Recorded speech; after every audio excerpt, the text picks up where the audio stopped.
Então, continuando o nosso estudo de número 126, semana passada nós não conseguimos concluir, dado a extensão do estudo, né, tem muita informação, um texto, como nós dissemos semana passada, para mim esse é o texto mais carregado das Escrituras, é o texto mais sombrio e ao mesmo tempo o texto mais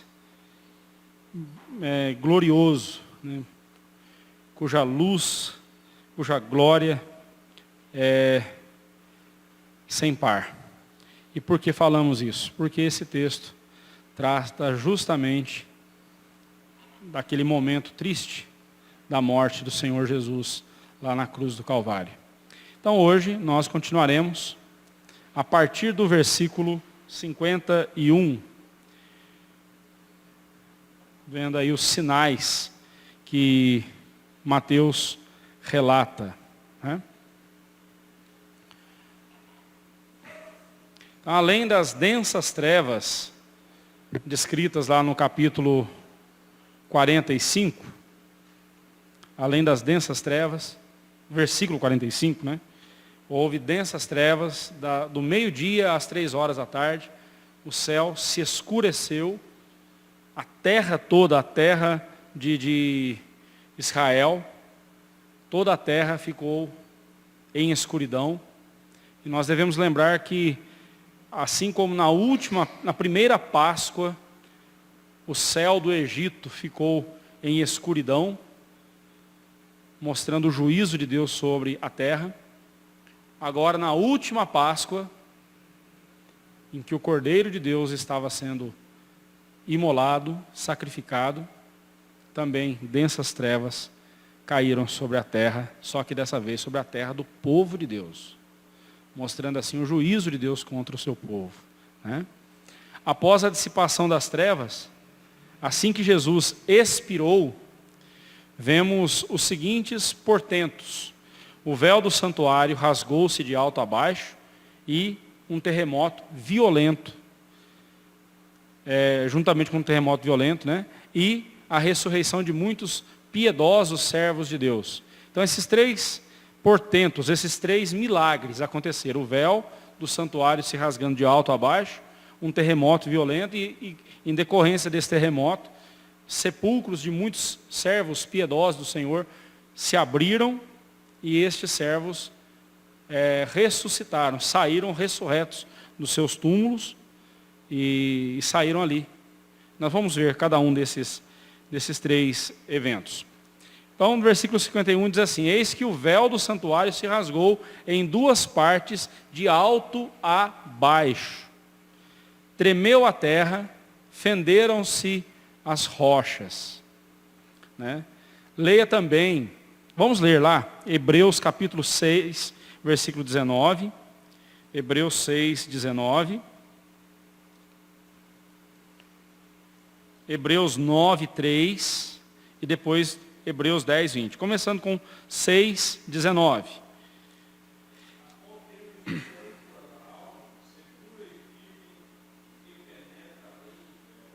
Então aí ele está falando da promessa de Deus, da imutabilidade da promessa de Deus,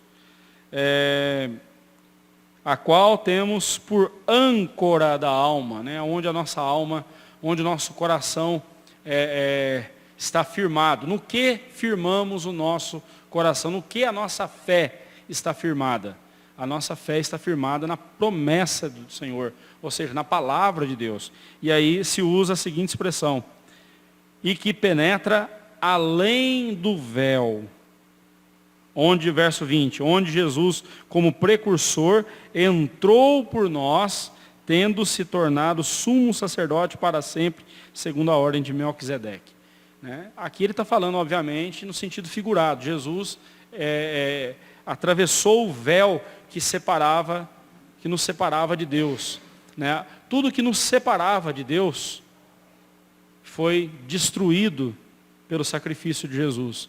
Agora nós temos livre acesso à presença do Pai. Por isso nós devemos, como vai dizer o autor aos Hebreus, nos achegar ousadamente, ou seja, com confiança. Ousadamente não significa com atrevimento.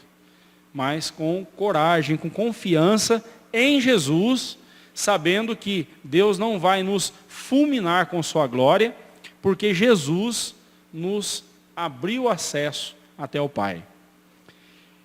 9, versículo 3. Hebreus 9, 3. Pode ler também o 2. Hebreus 9, 2 e 3.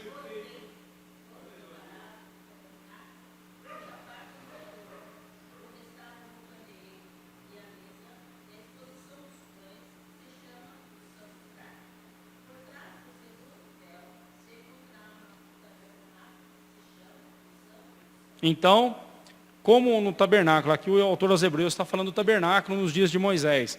Havia um véu, e a gente pensa em véu, a gente pensa num filózinho, né? Não, era um tecido grosso, de uma espessura grande, né? Ele era bem espesso, né? Talvez não como um carpete nosso, mas era um tecido bem grosso, né? Não era um véuzinho fininho, né? Como o véu de uma noiva, ou como uma toalha de mesa que a gente põe aqui bem fininha. Não, era um tecido, eram vários fios, tecidos, né? Fios de cor azul, escarlate, púrpura. Eles eram entretecidos num manto de linho branco, formando uma imagem de querubins, simbolizando a presença de Deus ali naquele lugar, né? E era grosso, ele era espesso, né, esse véu. Hebreus 10, 20. Pode ler o 19 também. Hebreus 10, 19 e 20.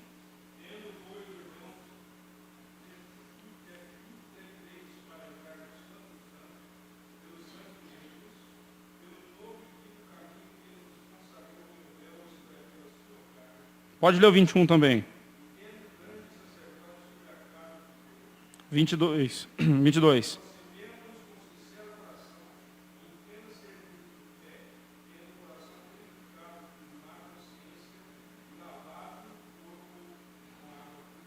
Vinte e três.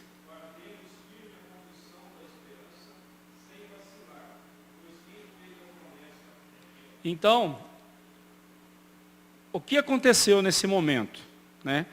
Diz a Bíblia que esse véu que separava o santo lugar e o santo dos santos, né? O santo lugar era onde estava a mesa da proposição, dos pães da proposição, o candelabro, um altar, né? Onde também um altar de um porte menor ali do incenso, onde se queimava incenso. E na parte mais interna, separada por esse véu de linho branco, né, um véu de linho, com fios púrpura, azul e escarlate entretecidos ali, formando essa imagem de querubins. Veja bem, eles não adoravam essas imagens de querubins. Os querubins são descritos na Bíblia como seres celestiais que assistem na presença de Deus, que estão na presença de Deus. Então, ao olhar para aquela imagem dos querubins, os sacerdotes que entravam ali, só os sacerdotes que podiam entrar ali no Santo dos Santos, no santo lugar, eles sabiam que eles estavam em um lugar que se representava a presença de Deus. Que a presença de Deus estava ali representada. E dentro, atrás desse véu, estava a Arca da Aliança. Dentro da Arca da Aliança, a vara de Arão, um exemplar do maná e as tábuas da lei. Estavam ali dentro da Arca da Aliança. Uma vez por ano, o sumo sacerdote entrava, só o sumo sacerdote, né, o chefe dos sacerdotes, ele entrava ali no Santo dos Santos, além do véu, e derramava o sangue do cordeiro que havia sido imolado lá fora, ele derramava no propiciatório. O que era o propiciatório? Era a tampa da arca, né, a tampa da Arca da Aliança. E as bordas da tampa da arca eram, né, para cima, parecendo uma forma de bolo. Então ele derramava o sangue do animal ali, em cima da tampa do propiciatório, que era a tampa da arca, a arca que representava a presença de Deus, que era o símbolo máximo da presença de Deus. Era só um símbolo, não era Deus e muito menos um objeto de adoração. Era um objeto que na mente do povo judeu, apontava para o fato de que eles estavam na presença de Deus. Assim como nós, quando nós comemos o pão e o cálice, nós não adoramos o pão e o cálice. Nós os comemos e o bebemos. Mas eles nos remetem à certeza de que Cristo está presente aqui conosco espiritualmente. O pão continua pão, o cálice continua cálice, mas não há uma transubstanciação, como diz a Igreja Católica, uma mudança na substância, não. Tá? Mas aquele pão e aquele cálice nos remetem ao sacrifício de Jesus. E então vamos lá. A Bíblia diz que quando Jesus entregou o seu Espírito, quando ele morreu, o véu do santuário se rasgou de alto a baixo. A pergunta que fica é: quem viu isso acontecer? Eles chegaram lá e encontraram o véu rasgado? Se sim, como que fica o fato de que a Bíblia afirma que ele se rasgou de alto a baixo? E por que de alto a baixo? É interessante, né? Se fosse um ser humano lá rasgando o véu, mais fácil ele rasgar de baixo para cima, né? Fazer um piquezinho aqui embaixo e ir rasgando, né? Mas ele se rasgou de alto a baixo. Nós trabalhamos aqui com duas possibilidades. Primeiro, o Espírito Santo revelou a Mateus que foi assim que aconteceu. Não tem dificuldade nenhuma em crer nisso. Pelo contrário, toda a Escritura foi inspirada e revelada por Deus. Não tem dificuldade. Mas há uma outra possibilidade, essa me intriga um pouco mais, e eu também não tenho dificuldade nenhuma com ela, é que naquele horário, era o horário que os sacerdotes entravam no santuário, por causa da Páscoa. Eles estavam preparando as coisas para a Páscoa. Agora você imagina ali, no santo lugar, não sei exatamente quantos, mas eram vários sacerdotes que estavam ali. Só o sumo sacerdote podia entrar no Santo dos Santos, além do véu. Mas os outros estavam ali, ou talvez um ou dois, não sei. Mas alguns sacerdotes estavam ali no santo lugar. E de repente eles olham e o véu se rasgando de alto a baixo, sozinho. Que cena impressionante. E daí eles próprios acabaram se tornando testemunhas. Deus os usou como testemunhas, embora nós não temos muitas informações aqui, aliás, pouquíssimas informações. Aliás, só Mateus conta esse fato. Mas era muito significativo isso, por quê? Porque Mateus estava escrevendo para os judeus. E o que Mateus estava mostrando é o seguinte: o véu se rasgou de alto a baixo, miraculosamente, mostrando o quê?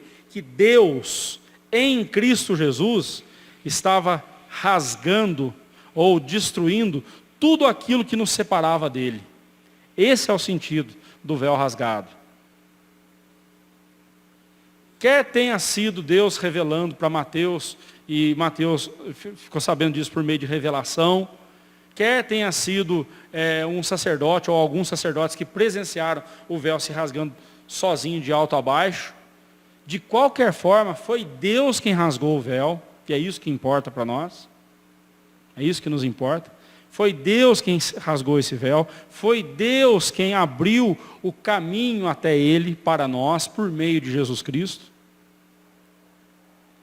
E ali naquele momento Deus estava dizendo: o sacrifício de meu filho apaziguou a minha ira contra os pecadores. Os eleitos, né? Os eleitos. Alguém aqui tinha... Sim. Nós vamos chegar nele agora, daqui a pouquinho. Eu acho que não, aqui acho que estava ali na cruz, ali na hora, né? Não sei. Pode ter sido. Pode ter sido o centurião, pode ter sido, né? Mas se houve alguma testemunha humana, eu sou mais tendencioso a crer que foram os sacerdotes. Agora, você imagina os sacerdotes que a vida inteira passaram negando Jesus, recusando Jesus, e vê uma cena dessa. Imagina, irmãos. Quando eu estou sozinho aqui na igreja, aqui durante o dia, trabalhando aqui e tal, às vezes acontece algum barulho aqui, eu saio para ver o que está acontecendo. Imagina um véu partindo de alto a baixo. Você ri, né, irmão? Mas é algo impressionante. Algo impressionante. Impressionante. Algo estarrecedor, né? Ainda mais se tratando não de um véu qualquer. E um véu que se rasgou no exato momento da morte de Jesus.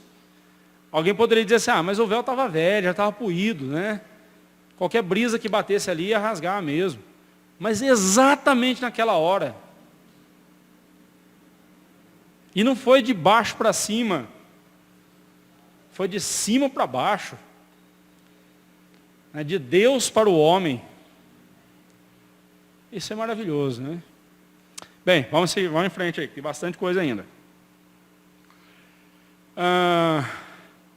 Então, a significação simbólica da ruptura do véu aponta para o livre acesso que agora os homens têm, por meio de Jesus, à presença de Deus, conforme nós vimos lá em Hebreus 10, 19 e 20. O segundo sinal também descrito no versículo 51 foi o grande tremor de terra e as rochas partindo-se. Além, é claro, de imprimir profundo terror aos corações daqueles que presenciaram tudo isso, e também aos nossos corações, né? O significado desse terremoto e a fissura das rochas é que haverá um novo céu e uma nova terra. Lá em Apocalipse 21, versículo 1, há essa promessa para nós, um novo céu e nova terra. A morte de Jesus proporciona a nós a esperança de um novo céu e nova terra. Então, por que o terremoto ali? O terremoto tinha esse objetivo. As pedras, imagina um terremoto que parte pedras. Não é difícil isso acontecer. Qualquer terremoto que abale as rochas quebram, né? Partir aí no sentido de quebrar as pedras. Bem, mas esse terremoto, nesse exato momento, o propósito dele foi justamente isso, mostrar para nós que em Cristo podemos aguardar a nova criação, o novo céus e a nova terra, né? E tudo isso acontecerá depois da destruição desse mundo por meio do fogo da ira de Deus, conforme descreve o apóstolo Pedro, e Deus então restaurará a santidade da sua criação. Então, né, esse é um novo céu, nova terra, né, o que sem a morte expiatória de Cristo seria impossível, né? A morte de Cristo nos proporciona isso. Como veremos na ressurreição de Cristo, temos a recriação da humanidade, né? Recriação, não é recreio não, é recriação. É uma nova criação, uma nova humanidade recriada em Cristo Jesus. Aquele texto de 2 Coríntios 5,17, que muitas vezes é empregado na evangelização, né? Eis que se alguém está em Cristo, é nova criatura, as coisas antigas já passaram, eis que se fizeram novas. Receba Cristo como seu Salvador, e tudo no seu passado, as coisas antigas se passarão, e tudo se fará novo na sua vida. Não está errada essa aplicação, você pode fazer essa aplicação nesse texto. Porém, ali o apóstolo Paulo está dizendo para nós o seguinte, a palavra é nova criatura, né? Eis que se alguém está em Cristo é nova criatura. A palavra no grego, neoktisis, significa nova criação. Em Cristo Jesus, nós somos uma nova humanidade, uma nova criação. E esse texto, inclusive, ele é de 2 Coríntios 5,17, ele é texto fundamental para você rebater a seita sabatista, a seita dos adventistas do sétimo dia. É um texto fundamental. Por quê? Porque o sábado, o sétimo dia, ele era o último dia da primeira criação. Não fazia sentido ele ser o primeiro dia da semana. não existia nada. Então, depois da criação, Deus, no sétimo dia, o descansou e o consagrou para si e para o descanso. Cristo Jesus, ao morrer na cruz e ao ressuscitar ao terceiro dia, o terceiro dia, que no caso seria o primeiro dia da semana, o domingo, então, Cristo, o domingo, é o dia do Senhor. A palavra domingo, né?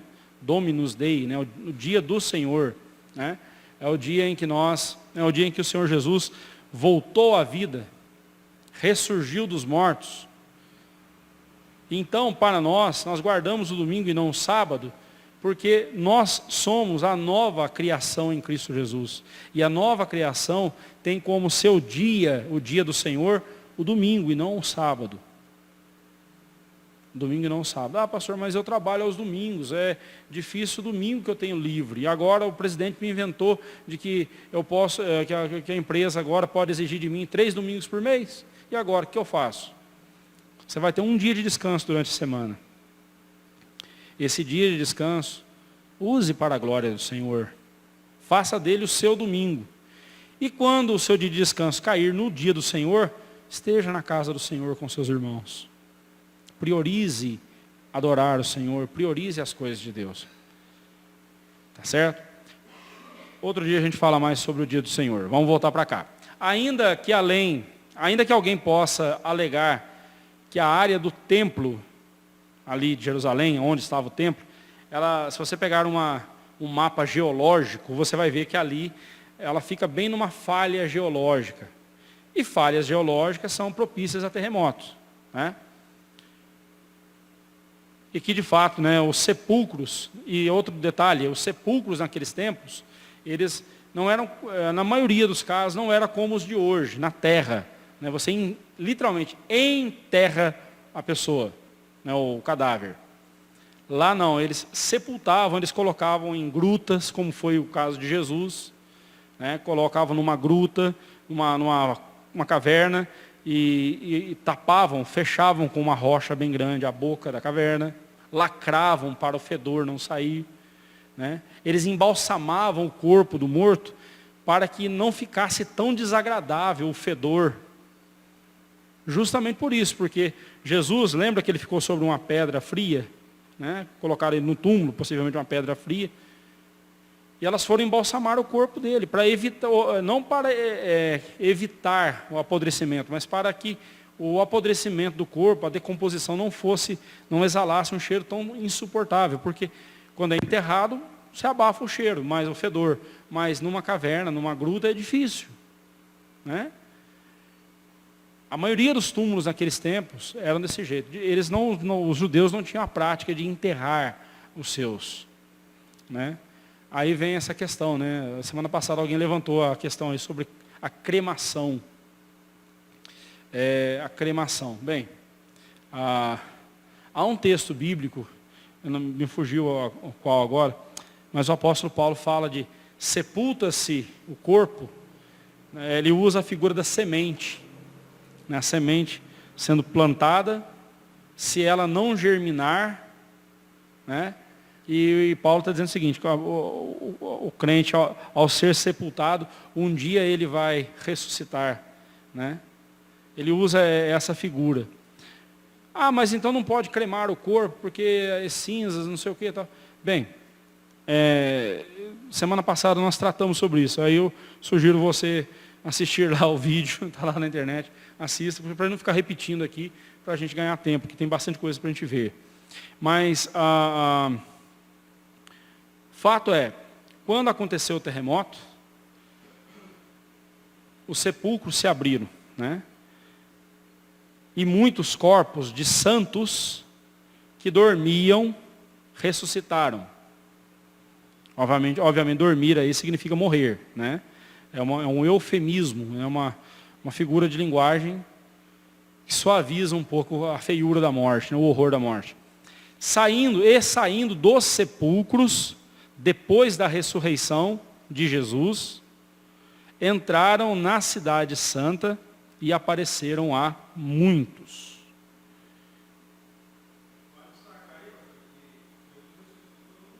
No domingo.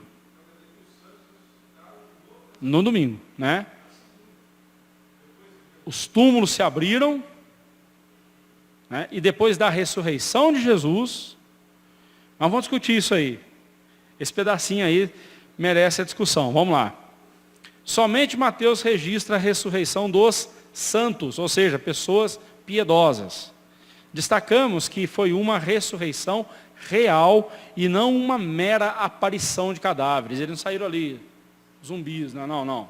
Eles ressuscitaram, voltaram à vida. Mas surgem as seguintes dificuldades com relação à ressurreição destes santos. Primeiro, a expressão depois da ressurreição aí no texto nosso aqui fala, verso 53, saindo dos sepulcros, depois da ressurreição de Jesus. Lá no grego, meta ten ergesin autu. Pode ser traduzido também por depois da sua, entre aspas, né, de Jesus, ressurreição, ou depois da sua, dos santos, deles ali, depois da ressurreição deles, né? No caso de ser a primeira opção, após a ressurreição de Jesus, como aparece aqui na nossa tradução, então, eles só saíram dos seus sepulcros e entraram em Jerusalém, né, na cidade santa, depois que Cristo ressuscitou no domingo. Cristo ressuscitou no domingo, então eles saíram depois. Pode ser no domingo mesmo ou na segunda-feira. Eu creio que foi no domingo mesmo, logo após a ressurreição de Jesus, né? Se for essa a tradução, né? No caso de ser a segunda opção, né, a ressurreição dos santos, né? E depois, agora vamos ler dessa forma. Abriram-se os sepulcros de muitos santos, sepulcros e muitos corpos de santos que dormiam, ressuscitaram. E saindo dos sepulcros deles, depois, ou saindo dos sepulcros depois da ressurreição deles, né? Só que aqui no nosso texto está de Jesus, né? Só que lá no texto não aparece a palavra Jesus, não aparece o nome de Jesus, mas o pronome ali, tanto pode significar Jesus, quanto pode significar os santos. E aí?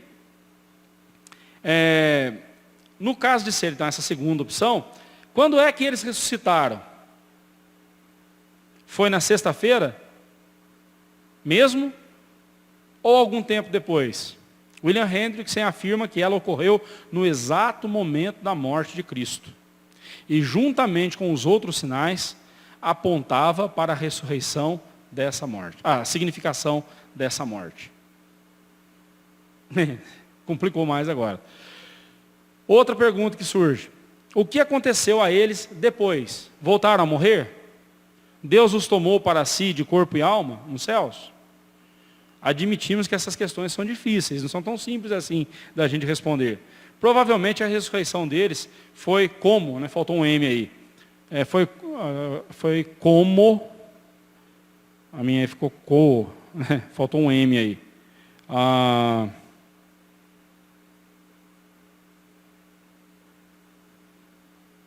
Deixa eu já corrigir aqui para não... Foi como a de Lázaro. A saber,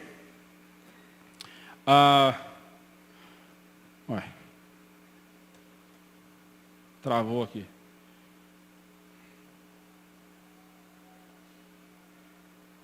Isso. Foi como a de Lázaro,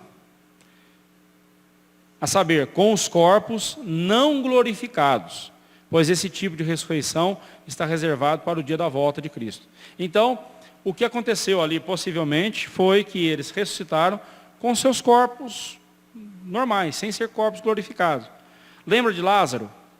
Lázaro ressuscitou, foi ressuscitado por Jesus. Mas ele não foi ressuscitado com um corpo glorioso. Tanto é que Lázaro voltou a morrer. Esses servos de Deus aqui morreram 2 vezes. Você está achando ruim de morrer uma, né? Eles morreram 2. É o único caso nas Escrituras de alguém morrendo 2 vezes. Mas não foi reencarnação não, tá?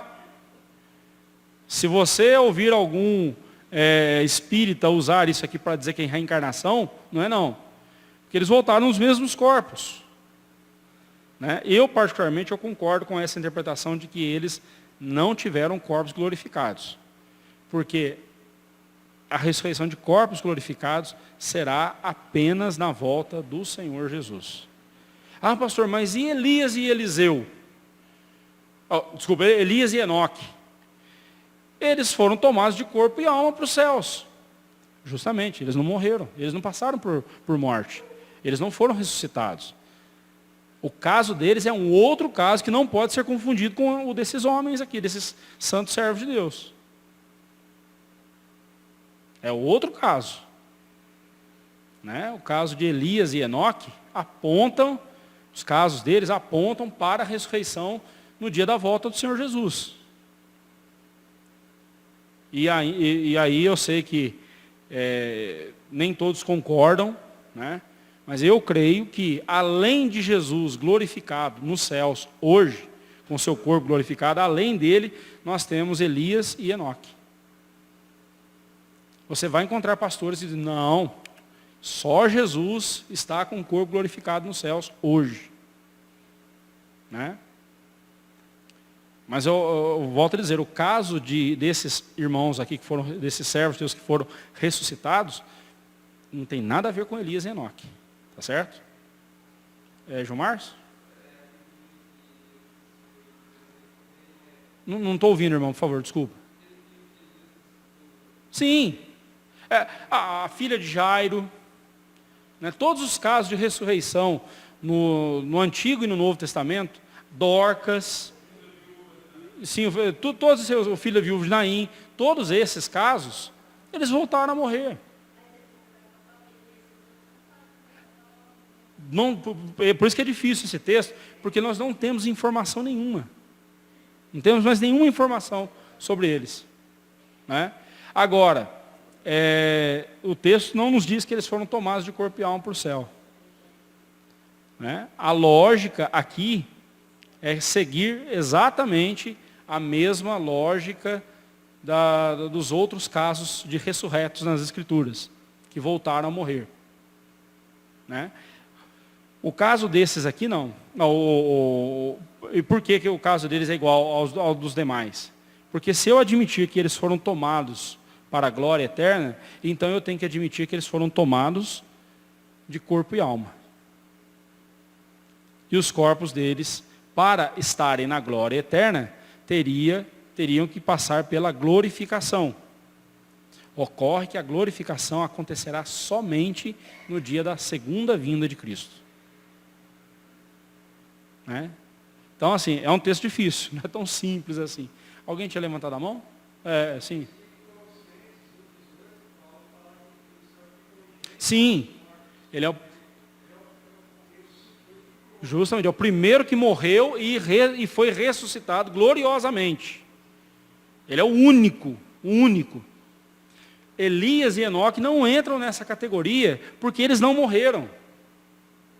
Eles não morreram, eles foram tomados de corpo e alma para Deus na glória e foram glorificados. Só que sem passar pela morte. Haverá outros casos de crentes que não passarão pela morte e serão glorificados? Haverá? Sim, haverá. Não estou falando que houve. Haverá. No dia da volta do Senhor Jesus. No dia da volta do Senhor Jesus. Não se esqueça, tudo o que acontece no Antigo Testamento é como uma sombra apontando para o Novo Testamento e dando respaldo para o que vai acontecer no Novo Testamento. Nós, como aliancistas, nós não separamos o Antigo e o Novo Testamento. Para nós é uma coisa só. Para nós é uma revelação progressiva chegando até a nova aliança. Então eu não tenho dificuldade com isso. Né? Vamos em frente. O centurião, versículo 54. E os que com ele guardavam Jesus, não é aguardavam, não, é guardavam. Eles estavam vigiando o corpo de Jesus. Então, se alguém disser que os cristãos inventaram a história, irmãos, quem estava guardando o corpo de Jesus eram soldados romanos. Não foi só lá no sepulcro, não, que ficou uma escolta ali, o tempo todo vigiando o sepulcro. Já na cruz, ali na morte na cruz, ali, eles já estavam guardando Jesus. Olha aí o texto. Vendo o terremoto e tudo o que se passava, ficaram possuídos de grande temor e disseram: verdadeiramente, este era Filho de Deus. Os relatos de Marcos e Lucas não diferem do que Mateus, do de Mateus, mas o relato de João traz alguns elementos importantes aqui. Aí a gente fecha um pouco aí Mateus, vamos lá para João 19. Mantenha a sua Bíblia aberta lá em João 19, porque nós vamos fazer agora uma breve análise de Mateus 19, a partir do verso 31. Então, primeiro, os judeus, por causa da Páscoa, rogaram a Pilatos que mandasse quebrar as pernas de Jesus para acelerar o processo de morte. Então, eles não estavam lá no momento em que Jesus morreu, eles ainda achavam que Jesus estava vivo. Né? Em algum momento eles saíram de lá. E aí foram pedir para Pilatos: acelera a morte dele, porque senão vai complicar a nossa vida aqui. A gente precisa que ele morra antes da Páscoa. Né? Porque na Páscoa não pode, olha o que diz o verso 31. Então os judeus, para que no sábado não ficassem os corpos na cruz, visto visto como era a preparação, pois era grande o dia daquele sábado, rogaram a Pilatos que lhes quebrassem as pernas e fossem tirados. Né? Eles não podiam ficar ali no sábado. Né? Aquele sábado, o sábado da Páscoa, eles não podiam ficar ali, tinham que ser retirados. Era lei, era norma, não podia ficar ninguém ali, exposto na morte. Os dois ladrões ainda estavam vivos quando os soldados chegaram para quebrar as pernas deles. Os dois ladrões estavam vivos e por isso tiveram suas pernas quebradas. Olha o verso 32. Os soldados foram e quebraram as pernas do primeiro e ao outro, que com ele tinham sido crucificados. Chegando-se, porém, a Jesus, como vissem que já estava morto, não lhe quebraram as pernas. Jesus já estava morto. Um dos soldados, então, outro momento, um dos soldados tomou uma lança e abriu o lado do abdômen de Cristo, do qual verteu sangue e água.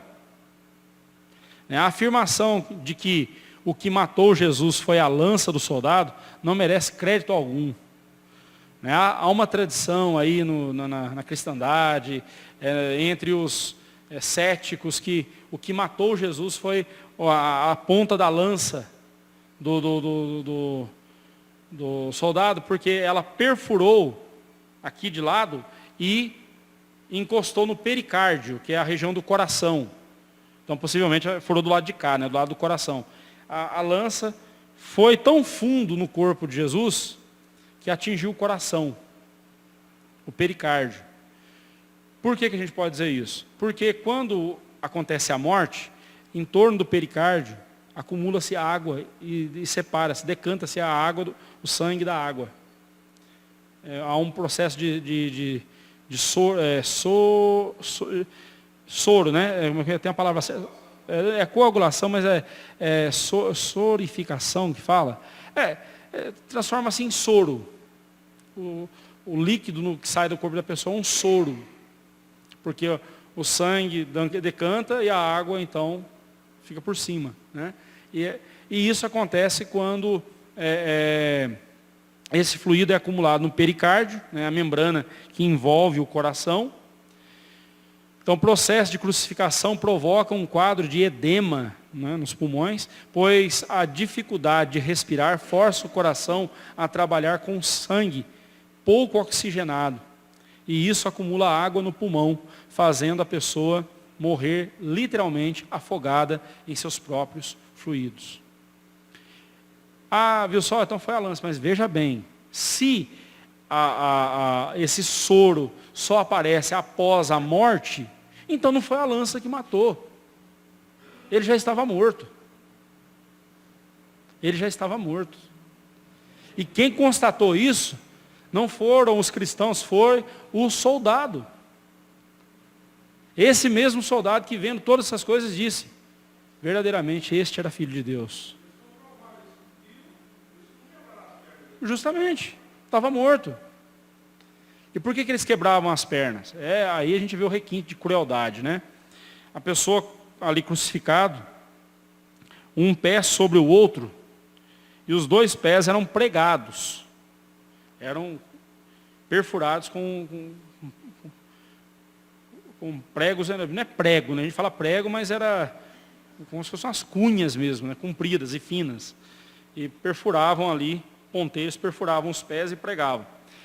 Então a pessoa ela tinha um apoio no pé, que quando ela, conforme o corpo ia pesando, a dificuldade de respirar, né, nessa posição aqui, a pessoa com dificuldade de respirar, ela fazia assim com a perna. Né, dava um impulso. Né, dava um impulso, e nesse impulso ela puxava um pouco de ar. Nesse impulso que ela fazia, né, ele conseguia puxar um pouco de ar, porque conforme o corpo ia pesando, nessa posição aqui, as costelas comprimem o pulmão, o pulmão não expande, a pessoa não respira direito. Por não respirar, o sangue não é oxigenado devidamente, o coração trabalha muito mais acelerado. É uma morte terrível. Então eles vinham e quebravam as pernas deles. Porque quebrando as pernas, eles perdiam esse movimento. Não conseguiam respirar mais. E com as pernas quebradas agora, podia dar trombose. Questão de poucas horas ali podia dar trombose neles. E gangrena. Era uma morte lenta. Lenta mesmo. Terrível. Às vezes levava dias. Eles quebravam as pernas justamente para acelerar. Porque quando eles tinham tempo, vamos supor, crucificavam o cidadão na segunda-feira, deixavam lá até quinta-feira. Lá pela quarta, quinta-feira, talvez ele já estava morto. Os mais resistentes duravam até terça, quarta, até quinta-feira. Triste, né? Bem, então encerrando, voltando lá para Mateus. As mulheres que seguiam, as mulheres piedosas que seguiam Jesus, versos 55 e 56. Né? Estavam ali muitas mulheres observando de longe. Eram as que vinham seguindo a Jesus desde a Galileia, para o servirem. Entre elas estavam Maria Madalena, Maria, mãe de Tiago e de José, e a mulher de Zebedeu. Primeira coisa que eu quero deixar bem claro com você é o seguinte: se tem uma coisa que o cristianismo não é machista e nem feminista.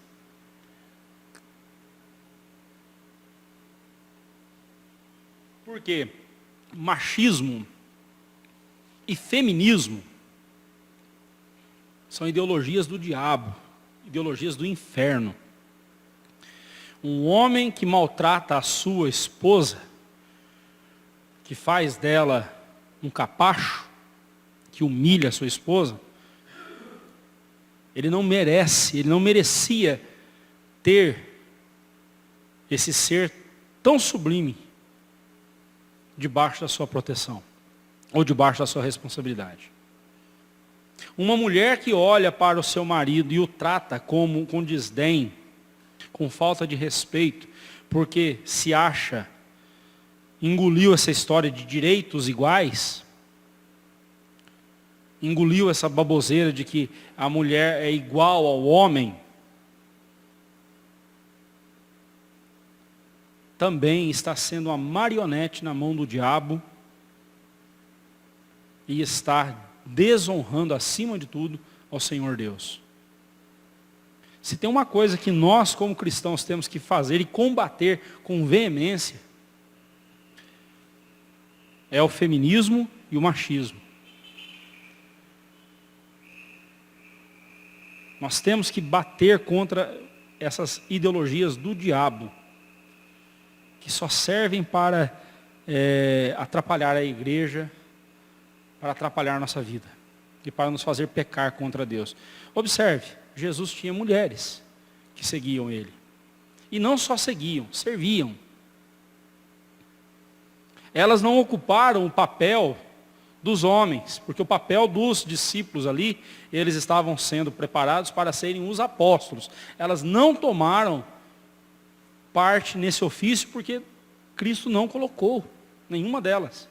No entanto, ele não as impediu de fazerem aquilo para o qual Deus criou a mulher. A mulher foi criada para ser auxiliadora do homem. Ah, pastor, para com isso. Ser auxiliar, não, a Bíblia não fala que você é auxiliar do homem. A Bíblia fala que você é auxiliadora, é muito diferente. Auxiliar tem a ver com função. Auxiliadora tem a ver com identidade. Tanto é que esse adjetivo, auxiliadora, vem da mesma raiz na palavra hebraica, a mesma raiz da palavra que é usada para Deus. Deus é o nosso ajudador. Já viu o nome Ebenezer? Até aqui nos ajudou o Senhor. Eliezer, né? Eliezer, se um dia você tiver um filho, quiser colocar esse nome, um nome lindo, Eliezer. Deus é auxílio, Deus é ajudador. Irmã, quando você desempenha o seu papel de auxiliadora, você está desempenhando um papel divino. O marido que ama a sua esposa, tal como Cristo amou a sua igreja, está agindo como Cristo agiu. O marido que se doa pela sua esposa, que se sacrifica pela sua esposa, pelo bem da sua esposa, ele está fazendo o que Cristo fez. Fechando esse parênteses, voltando para o texto, Mateus e Marcos e Lucas afirmam que elas estavam paradas, observando de longe. João diz que elas estavam junto à cruz. E aí?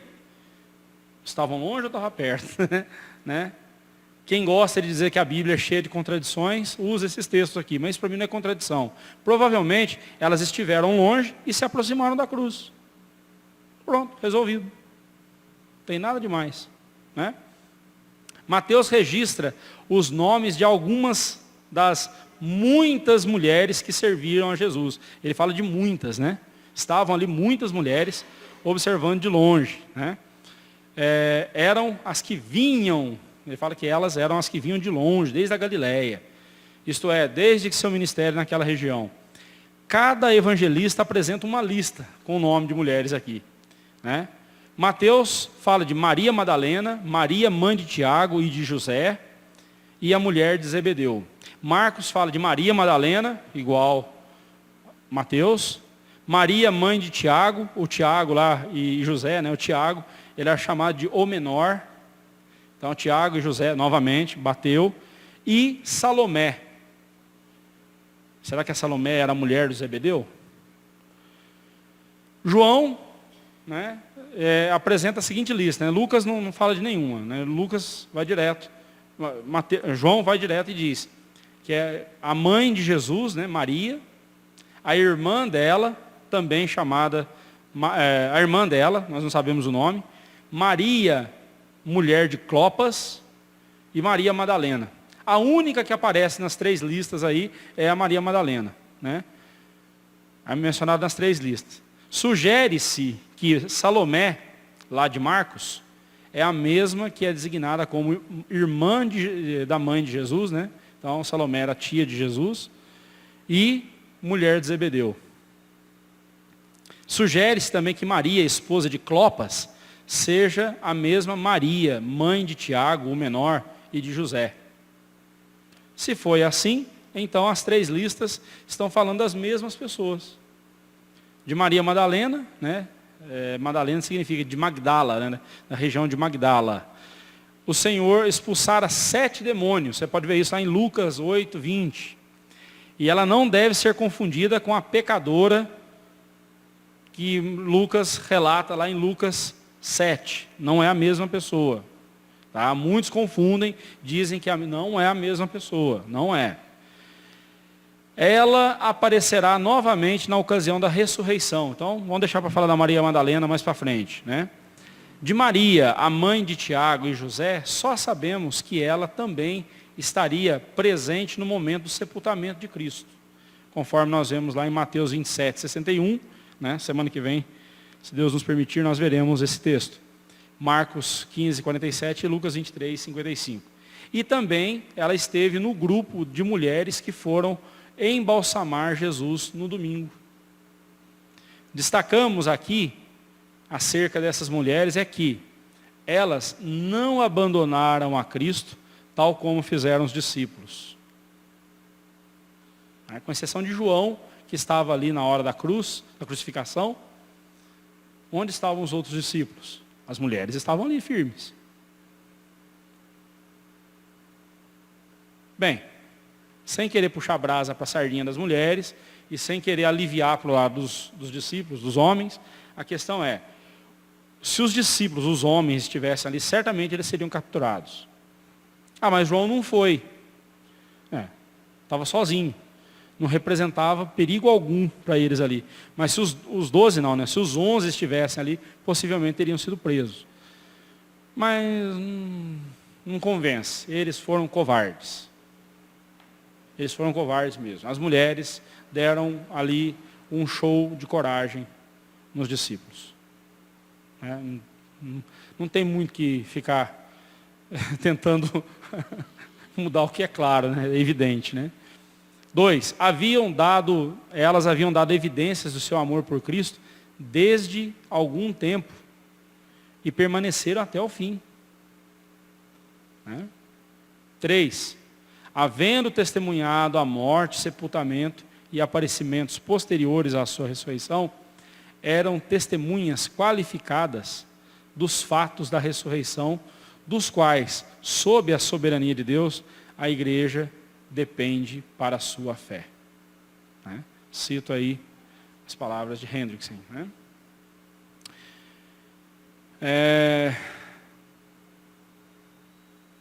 Aplicações práticas. O juízo de Deus contra o pecado é sempre algo pavoroso e deve impingir medo aos nossos corações. Pois o que merecemos da parte de Deus é somente isso. Nós só merecemos da parte de Deus é ira. Se temos a sua graça, é por livre obra da sua vontade e amor. Porque Ele é misericordioso. O único que foi realmente desamparado por Deus foi aquele que nunca mereceu isso. E aqueles que não estiverem abrigados pelo seu sangue, receberão eternamente a ira de Deus sobre si mesmos. A nossa salvação está consumada. Nada mais há que ser feito. Tudo que era necessário, Cristo cumpriu. Nosso coração deve descansar no fato de que a morte não terá domínio sobre nós, assim como não teve sobre Cristo. Ainda que viermos a morrer, viveremos eternamente por meio daquele que tem o domínio sobre a morte. O Calvário respondeu ao Sinai.